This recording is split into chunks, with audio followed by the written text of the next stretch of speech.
இன்றைய வசனம் தியானத்தின் தலைப்பு: அதிக விலையேற பெற்றதாயிருக்கிற உங்கள் விசுவாசம் உங்களுக்கு புகழ்ச்சியும் கனமும் மகிமையும் உண்டாக காணப்படும்.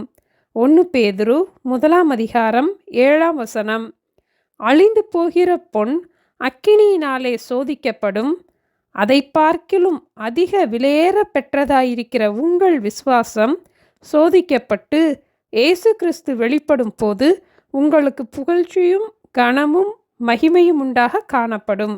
இன்றைய நாள் தங்கத்தின் விலை 1 கிராம் எவ்வளவு என்பது நம் எல்லோருக்கும் தெரியும். நம்மில் இருக்கும் விசுவாசம் அந்த பொன்னை பார்க்கிலும் விலையேற பெற்றது.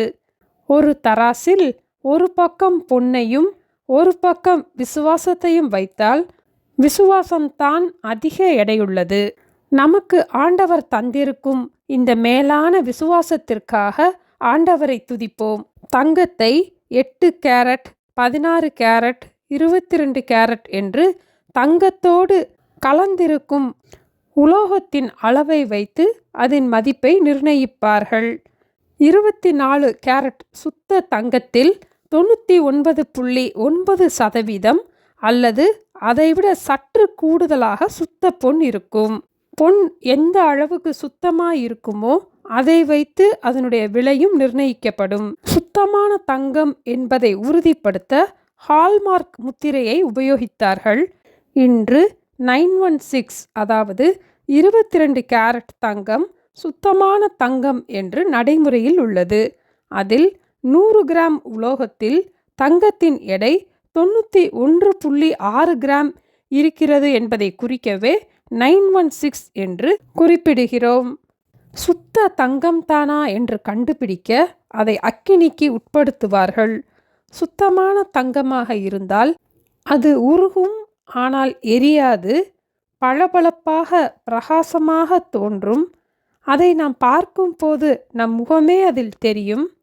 அதில் மற்ற உலோக கலவைகள் ஒட்டியிருந்தால் அது புகைந்து எரிந்துவிடும். 1 கொரிந்தியர் 3:12-13 நாம் வாசிக்கும் போது, ஒருவன் இயேசு கிறிஸ்துவாகிய அஸ்திபாரத்தின் மேல் பொன், வெள்ளி, விலையேற பெற்ற கல், மரம், புல், வைக்கோல் ஆகிய இவைகளை கட்டினால் அவனவனுடைய வேலைப்பாடு வெளியாகும். நாளானது அதை விளங்க பண்ணும். ஏனெனில் அது அக்கினியினாலே வெளிப்படுத்தப்படும். அவனவனுடைய வேலைப்பாடு எத்தன்மையுள்ளதென்று அக்கினியானது பரிசோதிக்கும். இதில் நாம் 6 விதமான பொருட்களை வைத்து கட்டுவதை பற்றி வாசிக்கிறோம். பொன், வெள்ளி, விலையேற பெற்ற கல்லை வைத்து கட்டினால் அது அக்கினியினால் பரிசோதிக்கப்படும் போது நிலைத்திருக்கும். ஆனால் மரம், புல், வைக்கோல் ஆகியவை அக்கினிக்கு உட்படுத்தப்படும் போது அக்கினியில் வெந்துவிடும். இதுபோல ஆண்டவருக்காக நாம் செய்கிற வேலைப்பாடு எத்தன்மையுள்ளது என்று அக்கினி பரிசோதிக்கும். இதுபோல நம்முடைய விசுவாசமும் சோதிக்கப்படுகிறது. நம்முடைய விசுவாசம் சோதிக்கப்பட்டு இயேசு கிறிஸ்து வெளிப்படும் போது நமக்கு புகழ்ச்சியும் கனமும் மகிமையும் உண்டாக காணப்படுகிறது. இதை குறித்து யோபு கூறும்போது, யோபு 23:10 ஆனாலும் நான் போகும் வழியை அவர் அறிவார், அவர் என்னை சோதித்த பின் நான் பொன்னாக விளங்குவேன் என்றார். இந்த நிருபத்தை எழுதின பேதுரு ஒரு காலத்தில் விசுவாசத்தை மறுதலித்தவர். பேதுரு மறுதலிக்கும் முன்பே இயேசு பேதுருவை பார்த்து, நானோ உன் விசுவாசம் ஒழிந்து போகாதபடிக்கு உனக்காக வேண்டிக் கொண்டேன், நீ குணப்பட்ட பின்பு உன் சகோதரரை ஸ்திரப்படுத்து என்றார். பேதுரு குணப்பட்ட பின் இந்த நிருபத்தின் மூலம் இன்றும் நம்முடைய விசுவாசத்தையும் ஸ்திரப்படுத்துகின்றார். 1 பேதுரு 4:12-13 பிரியமானவர்களே, உங்களை சோதிக்கும்படி உங்கள் நடுவில் எரிகிற அக்கினியை குறித்து ஏதோ புதுமை என்று திகையாமல் கிறிஸ்துவின் மகிமை வெளிப்படும் போது நீங்கள் களிகூர்ந்து மகிழும்படியாக அவருடைய பாடுகளுக்கு நீங்கள் பங்காளிகளானதால் சந்தோஷப்படுங்கள். ஏனென்றால் தேவனுடைய ஆவியாகிய மகிமையுள்ள ஆவியானவர் நம்மேல் தங்கியிருக்கிறார். லூக்கா 8ஆம் அதிகாரத்தில் 4 விதமான நிலங்களை பற்றிய உவமையில் கற்பாறையின் மேல் விதைக்கப்பட்ட விதைகள் முளைத்த பின் ஈரமில்லாததினால் உலர்ந்து போயிற்று. கற்பாறையின் மேல் விதைக்கப்பட்டவர்கள் கேட்கும் போது சந்தோஷத்துடனே வசனத்தை ஏற்றுக்கொள்கிறார்கள். ஆயினும் தங்களுக்குள்ளே வேர் கொள்ளாதபடியினாலே கொஞ்ச காலம் மாத்திரம் விசுவாசித்து சோதனை காலத்தில் பின்வாங்கி போகிறார்கள். சோதனை காலத்தில் நாம் பின்வாங்காதபடிக்கு விசுவாசத்திலே உறுதியாயிருக்க ஆண்டவர் எதிர்பார்க்கிறார். லூக்கா 18ஆம் அதிகாரம் 8ஆம் வசனத்தில், ஆகிலும் மனுஷகுமாரன் வரும்போது விசுவாசத்தை காண்பாரோ என்றார். நாம் விசுவாசமில்லாமல் தேவனுக்கு பிரியமாயிருப்பது கூடாத காரியம். நம்முடைய விசுவாசமும் சோதிக்கப்படும்.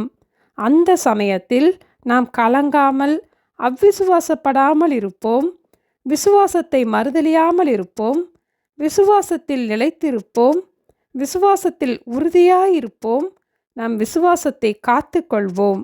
நாம் விசுவாசத்தில் நிலைத்திருக்க ஆண்டவருக்குள் வேர் கொள்ளுவோம். பொன்னை பார்க்கிலும் விலையேறப்பெற்ற நம்முடைய விசுவாசத்தை காத்து கொள்ள ஒவ்வொரு நாளும் நாம் பிரயாசப்படுவோம். அழிந்து போகிற பொன் அக்கினியினாலே சோதிக்கப்படும். அதை பார்க்கிலும் அதிக விலையேற பெற்றதாயிருக்கிற உங்கள் விசுவாசம் சோதிக்கப்பட்டு இயேசு கிறிஸ்து வெளிப்படும் போது உங்களுக்கு புகழ்ச்சியும் கனமும் மகிமையும் உண்டாக காணப்படும். ஜெபிப்போமா?